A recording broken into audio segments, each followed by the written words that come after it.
भावना पटुमतिभ्यो नमो गुरुभ्यो गण गुरुभ्यो 36 गुण सम्मुखे पंचव्याचार करण संघर्षे सदा वंदे गुरु भक्ति चन्य में ये तरंति संसार सारं घोरं सुमति सुखम मंजन मरणं न पाविति ये नित्यं रतमन प्रण निरता ध्यानाग्नि होता कुला सत्कर्मादि होता तपो धर्मना साधु प्रिय साधु है श्रील प्रवर्ण गुण प्रहनाथ चंद्र श्री जोगिता मुझवार कपाट पात्र बता तुम हम साधु है गुरु है पांचो नित्यं ज्ञान दर्शन आचार्य प्राण संगीरा मुख्यमार्ग का इच्छा मंत्री हरिभक्ति का औषध साधुतिम सम्मोहन सम्मचर्चितानं पंचव्याचारणं मरणं महाराज सुजनं श्रेष्ठानं उवध्यायनं तीरयन् गुणपादनं व्यानं सर्वसानं स्वानं पितानं अस्मि पुजेमि वन्दामि नमस्यामि दुःखको प्रमखो बहुलाव सुवेगं समानं देवं संपत्ति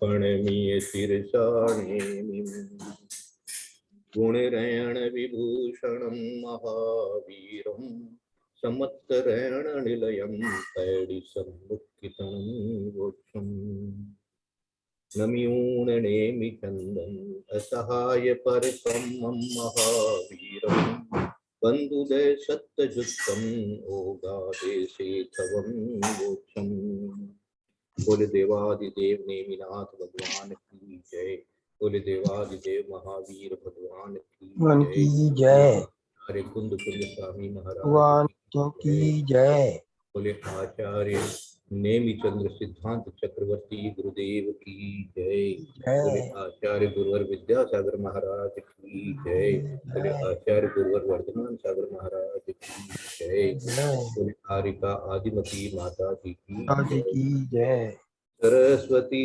नमस्तुभ्यं वरदे कामरूपिणी विद्यारंभं करिष्यामि सिद्धिर्भवतु मे सदा बोले प्रणाम सादर प्रणाम भाई साहब सादर वंदना वंदना भाई साहब जय पूजा जिनेंद्र सबको जय वंदना भाई साहब बाकी सभी को जय वंदना भैया सबको सादर जय जिनेंद्र वंदना भैया जी सबको सादर जय जिनेंद्र सबके लिए मंगल आशीर्वाद है पापम क्षयतु धन वृद्धिर्भवतु क्षय क्षमित्व भवतु दर्शन विशुद्धिर्भवतु आनंद भवतु आरोग्यम भवतु ज्ञानावर्णी कर्म क्षयतु। अब आपको एक विशेष बात यहाँ पर याद करने के लिए सरल सरल तरीके से बता दी गई है ना, और वह है कि भैया ये जो घातिया कर्म है इनका जो रस बोलते हैं शक्ति वो 4 प्रकार से हो सकती है जो कल अपन ने नाम पढ़े थे है ना, लता काष्ठ हड्डी पाषाण इस प्रकार से। तो इसके लिए 180 नंबर की गाथा पहले अपन आज और वापस पढ़ेंगे कि अथानंतर अनुभाग बंध का लक्षण घातिया कर्मों में कहते हैं। तो दीदी विद्या दीदी इसकी गाथा आप और आज अच्छी तरह से पढ़े तो सबको बहुत आनंद आएगा। जी जी सादर प्रणाम भाई साहब सभी को सादर प्रणाम सादर जय जिनेंद्र। सत्य लदा दारू अट्ठी से लोव माहगादीनम दारू अनंतिम भागोति देश घादी तदो संवम। सत्य लदा दारू अट्ठी से लोव माहुगादीनम दारू अनंतिम भागोति देश घादी तदो संवम। प्रणाम भाई साहब सादर वंदना। हाँ मंजू दीदी पहले प्राकृत में पढ़ने की कोशिश करती हूँ। सत्य लता दारू अट्टी से लोभ माहुगादीनम दारू अनंतिम भागो तिदेश गादी तदो सवम। शक्तिशलता दारू अस्ति शैलोपमा आहुगातिनाम दार्वनन्तिम भाग इति देश गाति ततः सर्वम।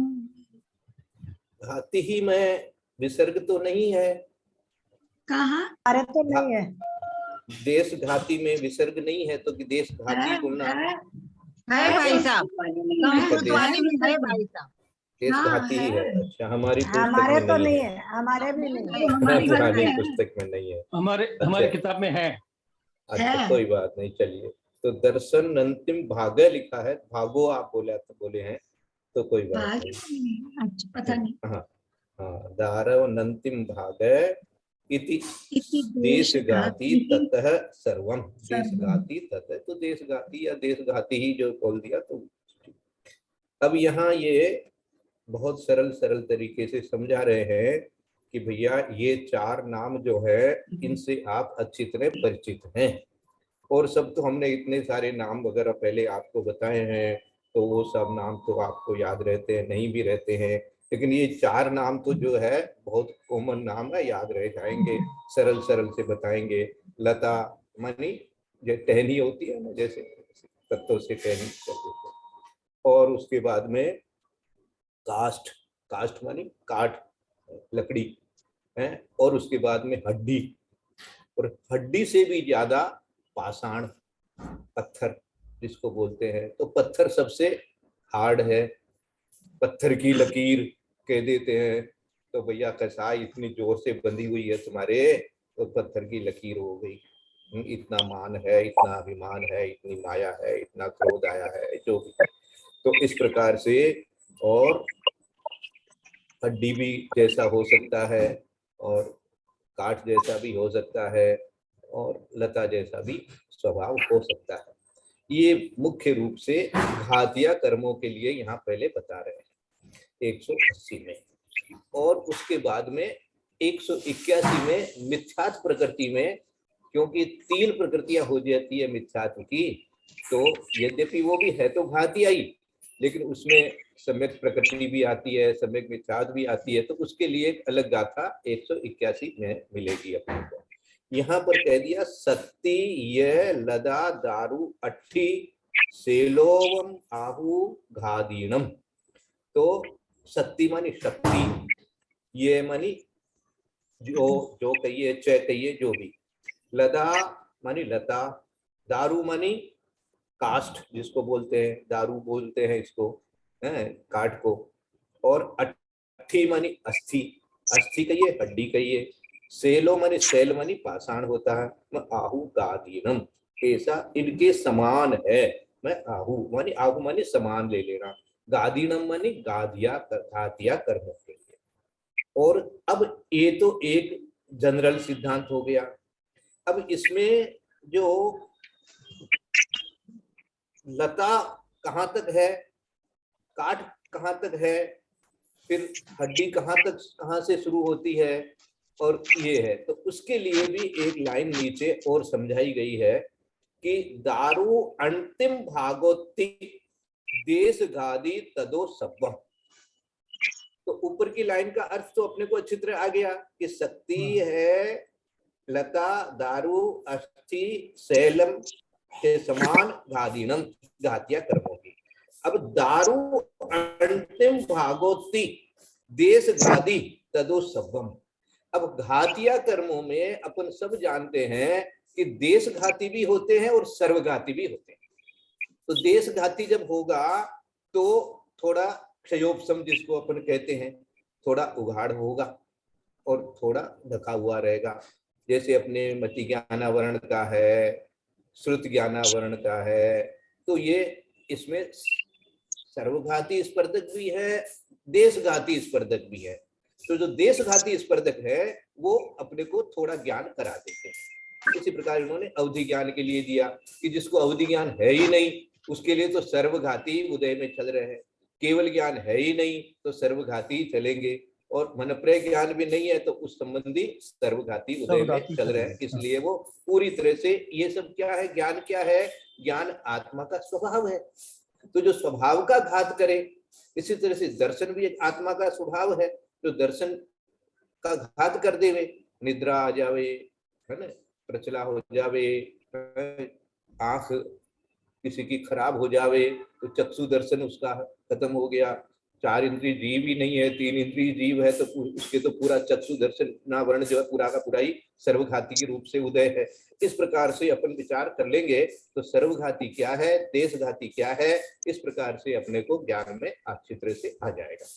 अब हिंदी में लिखा इन्होंने कि घातिया कर्मों की शक्ति या स्पर्धक, है ना। स्पर्धक किसे कहते हैं? स्पर्धक को नीचे समझाया भी गया है, वर्गणाओं के समूह को स्पर्धक कहते हैं।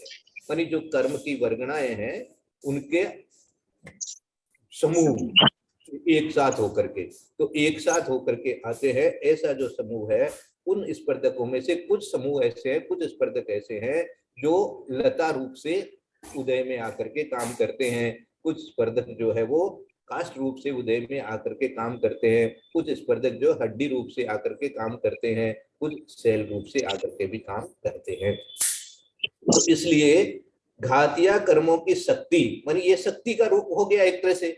मानी जैसे टहनी से मारेंगे तो ज्यादा चोट नहीं आएगी, लकड़ी से मार देंगे तो चोट आ जाएगी जोर से, और हड्डी से मार पड़ेगी तो और ज्यादा चोट आ जाएगी, है ना। और उसके बाद में पाषाण से भी कोई मारे तब तो फिर तो माथा ही फूट जाएगा। तो इस प्रकार से तो ये घातिया कर्मों की ये शक्ति है, कौन कितनी शक्ति से मार रहा है, कर्म कितनी शक्ति से हमें मार रहा है, कितनी शक्ति से हमारा स्वभाव छीन रहा है, हमारे स्वभाव को कितनी शक्ति से ढक रहा है। तो घातिया कर्मों की शक्ति या स्पर्धक लता, काष्ठ, हड्डी और पाषाण के समान है। तथा दारू भाग के अनंत में भाग पर्यंत शक्ति स्पर्धक देशघाती है, और शेष बहुभाग से शैल भाग पर्यंत स्पर्धक सर्वघाती है।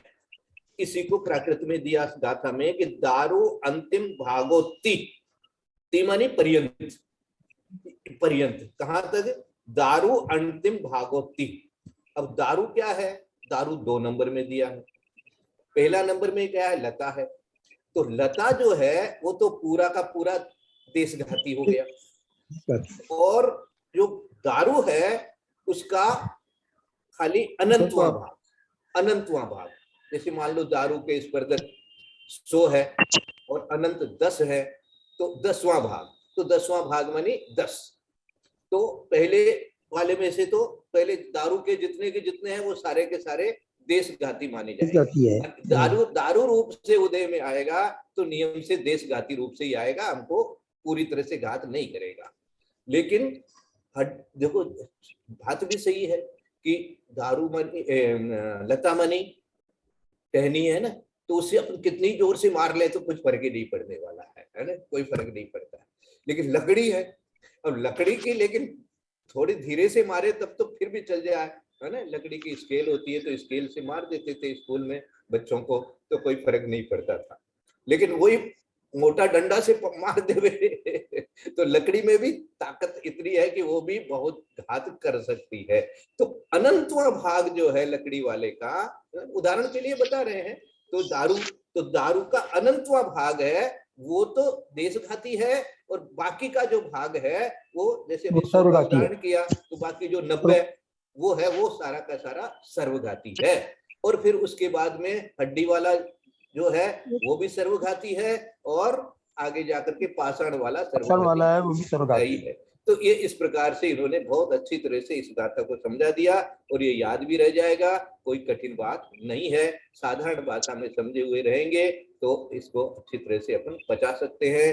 जो लोग कर्मकांड को बहुत कठिन समझते हैं उनके लिए भी इस सरल भाषा में इस बात को समझे हुई रहेगी तो कम से कम इतना ज्ञान तो सबको हो जाएगा। तो वंदना भैया जी, ये तदो का अर्थ क्या आएगा? तदो, तथा, तथा और सर्वम का मतलब सभी। हाँ हाँ, अभी बताते हैं आगे बता रहे हैं, एक एक ले रहे। पहले दारू अंतिम भागोत्ति है ना, तथा दिया है, तथा नहीं दिया, तथा दिया मानी वहां उसका बताते हैं अभी। तो दारू अंतिम भागोत्ति मानी अंतिम भाग तक, दारू के अंतिम भाग तक देशघाती तदो सब्बम, तो देशघाती है और बाकी सब। हाँ, तो क्या दिया? हाँ, शेष बहुभाग से शैल भाग पर्यंत स्पर्धक सर्वघाती है। तो देश घाती तदो सर्वम सब कहते ततः सर्वम, सर्वम दे करके बाकी के लिए मानी उसमें से इतना तो देश घाती के लिए छोड़ दो और बाकी दूसरे के लिए छोड़ दो। दूसरा क्या है, नाम लिखने की जरूरत नहीं है, वो सर्वघाती ही है। तो दो ही भेद हैं, देशघाती और सर्वघाती। तो सर्वम कह दिया माने सर्वघाती, सर्वम का अर्थ ही है सर्वघाती, सर्वघाती का मतलब सर्वघाती। तो इस प्रकार से तो सवम तदो, बाकी का जो है वो सवम, ऐसे ले लो। तदो का हिंदी अर्थ या संस्कृत में ततः दिया माने उसका, तो ऐसे इस प्रकार। तो क्या दिया, शेष बहुभाग से सेल भाग पर्यंत, पर्यंत स्वर्धक सर्वघाती। तदो मानी यहाँ पर्यंत शब्द भी लगा करके अपन कर सकते हैं, ततः कह करके कह दिया देशघाती, ततः सर्वम माने उसके आगे का जितना भी है शेष बहुभाग से सेल भाग पर्यंत, ततः कहते, हाँ वहां तक ले, इसके आगे का जितना भी है वो सारा जो है सर्वघाती है। तो हिंदी का अर्थ समझ में आया। अब उदाहरण के लिए यहाँ समझा रहे हैं नाम दे करके विशेषार्थ में कि ज्ञानावरण, दर्शनावरण, मोहनीय और अंतराय रूप घातिया कर्मों की शक्ति या स्पर्धक लता, दारू, अस्थि, शैल की उपमा के समान 4 प्रकार की है। आहू को यहाँ उपमा के समान कह दिया है ना, आहू ऊपर में जो दिया आहू आदि। जिस प्रकार लता आदि में क्रम से अधिक अधिक कठोरता पाई जाती है, उसी प्रकार इन कर्म स्पर्धक अर्थात कर्म वर्गणाओं के समूहों में अपने फल देने की शक्ति रूप अनुभाग क्रम से अधिक अधिक पाया जाता है। बहुत सरल है, कोई इसमें विशेष और समझाने की बात नहीं है। आगे इन्होंने जो अंतिम भाग वाली बात जो बताई है उसको और थोड़ा सा क्लियर किया है कि लता भाग से दारू भाग के अनंतवें भाग पर्यंत स्पर्धक देशघाती है। जैसे अभी अपन ने चिंतन किया कि लता भाग तो पूरा का पूरा ही देशघाती और दारू भाग का खाली उसमें जितना है उसका अनंतवां भाग ले लो, वो तो है देशघाती। और पूरे में से अनंतवां भाग माइनस कर दो तो बाकी जितना का जितना है। तो जैसे अपन ने उदाहरण लिया था, यदि मान लो 100 है और अनंत का उदाहरण 10 का मान ले में, तो 100/100 में 10वां भाग हो गया, तो वो तो हो जाएगा देशघाती और 90 हो जाएगा सर्वघाती। तो 1 पॉइंट अनंतवां भाग ऑफ द सेकंड, और उसके बाद में अनंतवां भाग छोड़ करके बाकी का सारा भाग of second and third and fourth, ये सारे जो है मानी दो मानी अपन उसको एक बार क्वार्टर अपन समझ ले, मान लो तो कह लो 2 हाँ मानी सवा तो इधर समझ लो और 2.3 उधर समझ लो ऐसे तो ठीक है ना। हाँ तो अच्छा, तो वो क्वार्टर नहीं है, वहां अनंतवां भाग।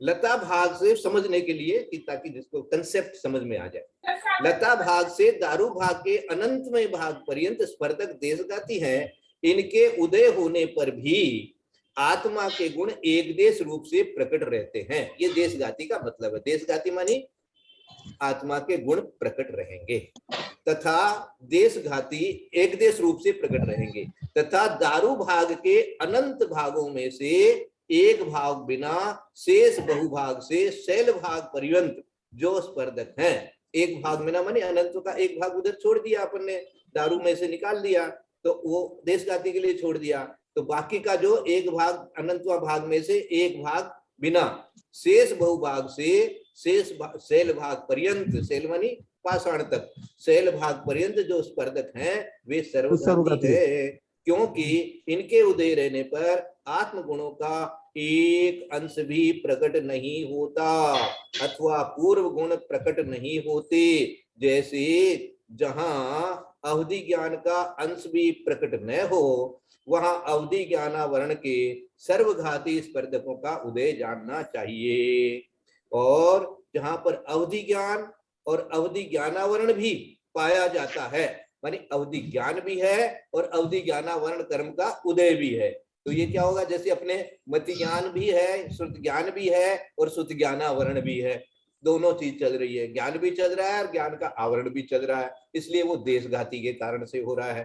तो इसलिए जहां अवधि ज्ञान और अवधि ज्ञानावरण भी पाया जाता है, वहां अवधि ज्ञानावरण के देशघाती स्पर्धकों का उदय जानना चाहिए। इसी प्रकार अन्य प्रकृतियों में भी कथन समझ लेना चाहिए। तो बहुत सरल है। यानी क्षयोपम पाया जाएगा, है ना भाई साहब? इसी का यानी नाम क्षयोपम क्षयोपम है। होगा। इसी को अपन साधारण जी। भाषा में क्षयोपम शब्द करते हैं। हाँ हाँ। जी जी दीदी दीदी दीदी आपने क्षयोपम कहा है, तो आप क्षयोपम की परिभाषा बताओ जी जी। प्रणाम भाई साहब। कि क्षयोपम की वर्तमान परिभाषा काल में कैसे? हाँ बोलो।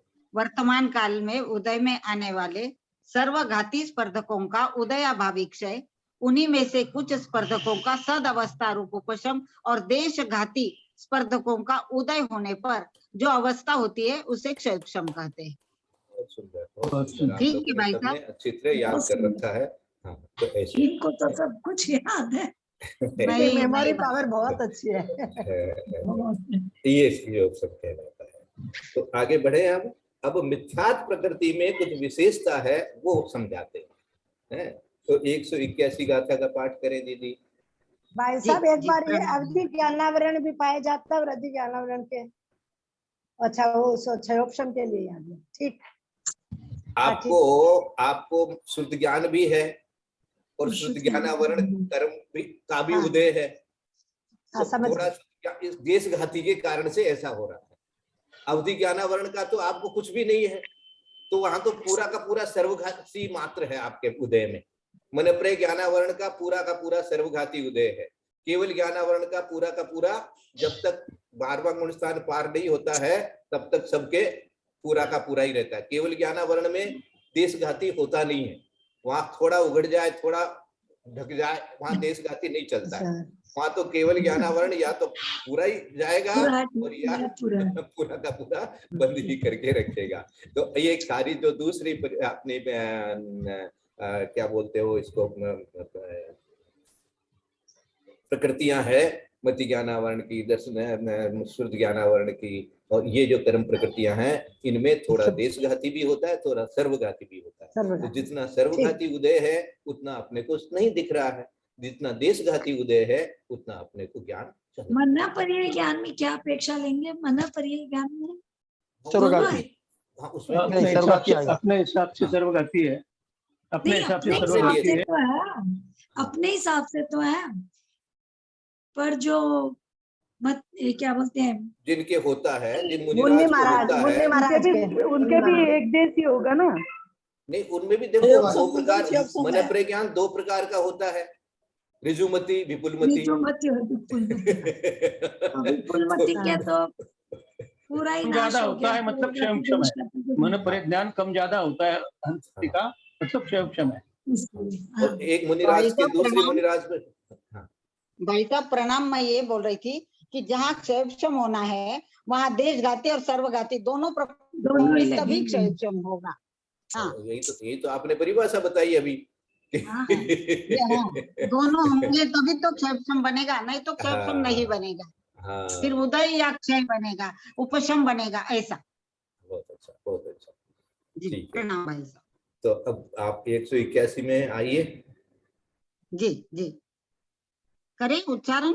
जी जी जी जी प्रणाम भाई साहब, वंदना। देशोत्ति हवे सम्मम तत्तो दारु अनंति में मिस्सम शेषानंत भागा अट्ठिशिला फड्डया मिच्छे। देशोत्ति हवे सम्मम तत्तो दारु अनंति में मिस्सम शेषानंत भागा अट्ठिशिला फड्डया मिच्छे।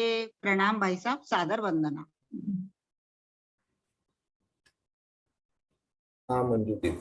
हाँ प्रणाम। देशोत्ति हवे सम्मम तत्तो दारु अनंति में मिस्सम शेषानंत भागा अट्ठिशिला फड्डया मिच्छे। देश इति भवेत् सम्यक् त्वं तत दार्वनन्ति में मिश्रम शेषा अनंत भागा अस्ति शिला स्पर्धका मिथ्यात्वे। देखो एक बात आप लोग को वापस याद दिलाता हूँ, आप लोग को याद तो है लेकिन भूल जाते हैं बीच में। भवेत जो लिखा है ना, तो भवेत तय नहीं कर देना, तय पर भवेत जोर नहीं दे देना। हाँ भवेत नहीं। ऐसे बोलना, ठीक है ना। हाँ। भवेत ऐसे। तो और कोई उच्चारण करना चाहे तो कर सकते हैं संस्कृत का। देशोऽपि हवे सम्मं तत्तो दारु अनंति में मिस्सम शेषा अनंत भागा अट्ठी शिला फडया मिच्छे। देश इति भवेत् सम्यक् तं ततः दार्वनन्ति में मिश्रम शेषा अनंत भागा अस्थि शिला स्पर्धका मिथ्यात्वे। मैं संस्कृत का कर रहा हूँ। देश इति भवेत् सम्यक्त्वं ततः दार्वनन्ति मे मिश्रम शेषा अनंत भागा अस्ति शीला स्पर्धका मिथ्यात्वे। हाँ मैं पढ़ रही हूँ इसका प्राकृत में और संस्कृत में। देशोति हवे सम्मं ततो दारु अंतिमे मिस्सं शेषानंत भागा अटिशिला फड्यामिच्छे। देश इति भवेत् सम्यक्त्वं ततः दार्वन्तिमे मिश्रं शेषानंत भागा अस्थि शिला स्पर्धका मिथ्यात्वे। थोड़ा और अच्छे से पाठ करने का आदत बनाइए, अच्छे से अभ्यास करते रहिए। थोड़ा थोड़ा ललिता दीदी से सीखिए, विजया दीदी से सीखिए, थोड़ा थोड़ा आगे लग जाएगा। यहाँ पर तत्तो बोला है त्रिशला दीदी, आपने तत्तो बोला, तत्तो है, तको तो है, तत्तो तत्तो बोला। तत्तो बोला आपने, तत्तो बोला। तत्तो दारु हाँ अभी बराबर है। हवे सम्मं तत्तो दारु अनंत में मिस्सम शेषानंत अनंत भागा अट्ठी शिला फड्यामिच्छे। हाँ ठीक है, यहाँ भी बोलिए, अपने आप भी घर में भी थोड़ा थोड़ा बोलते रहिए। कभी कभी विजया दीदी से डायरेक्टली फोन करके भी पूछते रहिए ऐसे। तो ये सीखने का, इसको बोलते हैं ना, अंदर से वो होनी चाहिए इंट्यूशन कि हाँ मुझे सीखना ही है, सीखना ही है, सीखना ही है, इस तरह से। ये सब ललिता दीदी से अपने को सीखना चाहिए, उनको सीखने की कितनी लगन है, इसी प्रकार से। अब यहाँ पर मिथ्यात्व प्रकृति के 3 भाग हैं। मिथ्यात्व है मिच्छे, लास्ट में लिख दिया मिच्छे, और ऊपर की लाइन में एक शब्द आया सम्मम और एक शब्द आया मिश्रम, ये 3 शब्द आ गए। तो सम्मम शब्द आया वो तो सम्यक प्रकृति के लिए आया, और मिश्रम शब्द आया जो मिश्र प्रकृति के लिए आया, है ना, सम्यक मिथ्यात्व के लिए। और नीचे मिच्छे दे दीजिए जो मिथ्यात्व प्रकृति है। 3 भाग है। तो देशोक्ति, देश इति, है ना, देश इति माने देश घाती, देश घाती के लिए देश इति ऐसे शब्द करके कह रहे हैं। देश भवेत होता है, सम्यक्त्वम ततः दार्वनम अंतिमे मिश्रम। तो जो सम्यक्त्व है उसमें तो देश घाती ही होता है। तो पहले थोड़ा हिंदी पढ़ लेते हैं एक बार, फिर उसके बाद वापस संस्कृत को और प्राकृत को समझ आ जाएंगे। दर्शन मोहनीय कर्म के लता भाग के दारू भाग के अंतिम भागों में से एक भाग पर्यंत देश घाती के सभी स्पर्धक किसको मिलेंगे? सम्यक प्रकृति को। सम्यक प्रकृति। तो क्योंकि सम्यक प्रकृति जो है, यद्यपि यह भी घातिया कर्म है,